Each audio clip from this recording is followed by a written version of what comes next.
This is Optimal Finance Daily, episode 1634.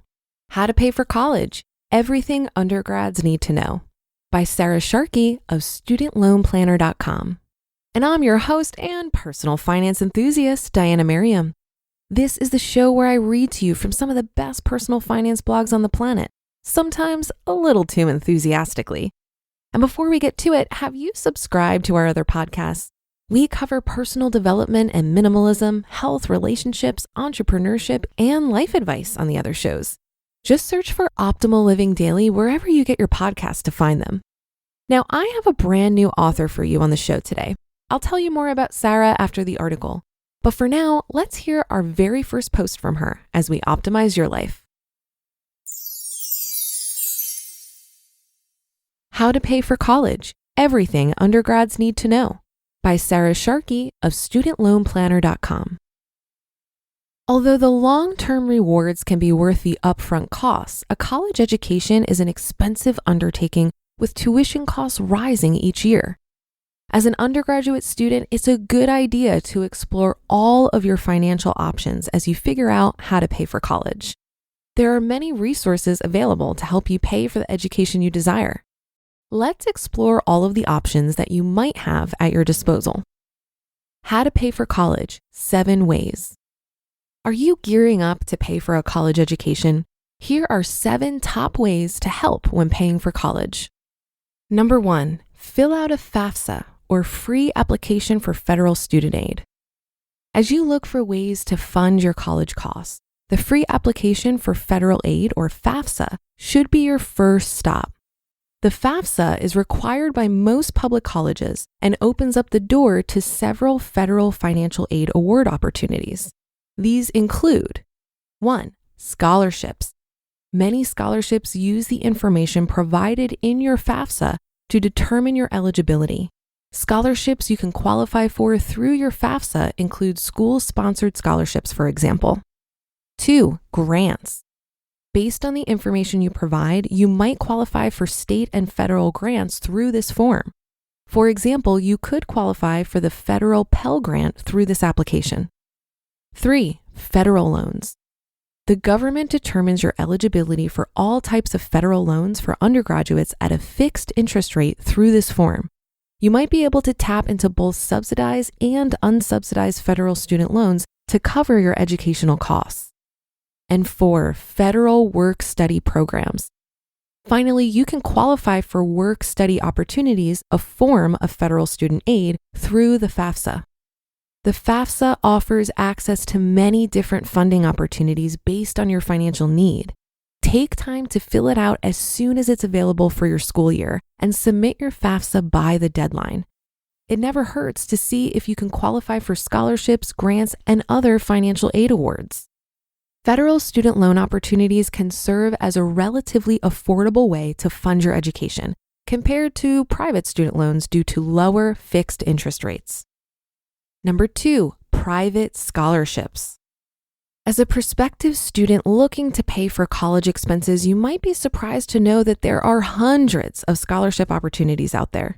Although it's time-consuming to apply for scholarships, it's a useful way to pay for college. Be wary of scholarships that require application fees. Some of these so-called scholarships are scams that don't award scholarship funds at all and only seek to collect application fees from unsuspecting students. There are plenty of free scholarship opportunities out there, so focus on those instead. Not sure where to start your search? Consider talking to your advisor to see if there are any scholarships available from your chosen school. You can also use scholarship search tools like scholarship.com or Big Future to explore your opportunities. Number 3, independent grants. In addition to scholarships, there are also many grant opportunities available to motivated students. The great thing about grants is that, like a scholarship, you aren't required to repay the funds. The financial aid office at your school can point you towards some grants that you might qualify for. Many grants are awarded based on your merit, so it pays off to do well in school. Number 4, forgotten funds. Although this might be unlikely, it's possible that your parents or grandparents have a college savings fund stashed away somewhere. It never hurts to ask for help. You might be surprised that there's a savings account collecting dust in a forgotten corner with your name on it. Also, consider hunting around for any hidden funds of your own. You may have received savings bonds as a child, but never cashed it in. It might be time to dust off those savings bonds and use them to pay for college. Number 5, parental support. In some cases, your parents might be able to help you pay for college. As you approach this next step in your life, consider having a conversation about potential parental support while in college. Remember that every little bit helps. For example, if your parent can't afford your entire tuition bill, perhaps they might be willing to cover your cell phone bill or other living expenses while in school. Number 6, part-time job. Although you might not have time for a full-time job as a student, a part-time job can help you pay for college. Luckily, there are many student-friendly jobs both on campus and off campus. As you begin to apply for jobs, look for opportunities that won't interfere with your studies too much. If possible, look for a part-time job in your field of study. It can help you build important skills for your resume while earning a paycheck that makes paying for college manageable. Number 7, private student loans. Private student loans should be a last resort option.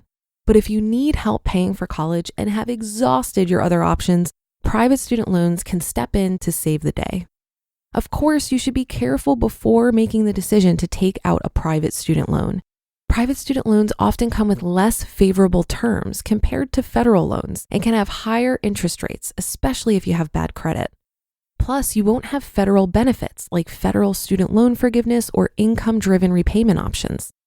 The good news is there are a few types of private loans available to undergraduates. You can choose to apply for private student loans with either a fixed or variable rate. The right choice depends on your unique financial circumstances. If you decide to apply for a private student loan, take the time to compare private student loan rates. It's possible to save thousands of dollars over the life of your loan if you qualify for a competitive rate. You just listened to the post titled How to Pay for College, Everything Undergrads Need to Know by Sharkey of StudentLoanPlanner.com. StudentLoanPlanner.com consists of experts in figuring out exactly what to do with monster student loan debt.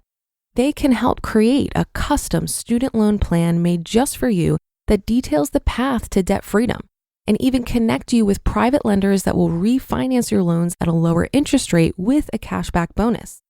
Check out their About page for that info. Plus, they also have tools, a course, a podcast, and more. Check out StudentLoanPlanner.com for tons of great information and resources. I thought this was a great outline of all the ways to pay for school, and I wanted to reiterate the point about private loans as a last resort.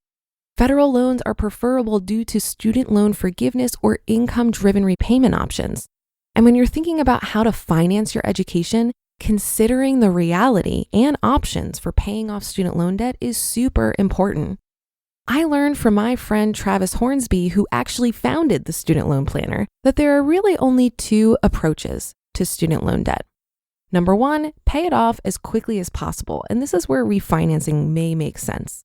And 2, pay as little as possible and use every trick in the book to maximize the amount of forgiveness you can receive. There are income-driven repayment plans for federal student loans where your payments are capped at 10 to 15% of your discretionary income and then forgiven after 20 to 25 years of payments. Note that depending on the program you enroll in, this could come with a big tax bill as your forgiven debt is seen as income, so you'll need to prepare for this. But even with the tax bomb, this option can make a lot more sense than standard repayment. And note that this is different than public service loan forgiveness, which is only an option for certain qualifying careers. It doesn't come with a tax bomb and has a shorter time horizon of 10 years of payments. The 4 main income-driven repayment plans are income-based repayment plan, income contingent repayment plan, pay-as-you-earn, and revised pay-as-you-earn. There are different eligibility requirements for these plans, and this topic is way more complex than I can cover in this brief commentary. But the point I wanted to make is that federal loans offer superior repayment options. I'd encourage you to check out Travis's speech from the Economy Conference last year on YouTube. It's called Student Loans Never Need to Hold You Back, and it's just as entertaining as it is informative. And that's a wrap for another Monday episode. Have a great rest of your day and start to your week, and I'll be back tomorrow where your optimal life awaits.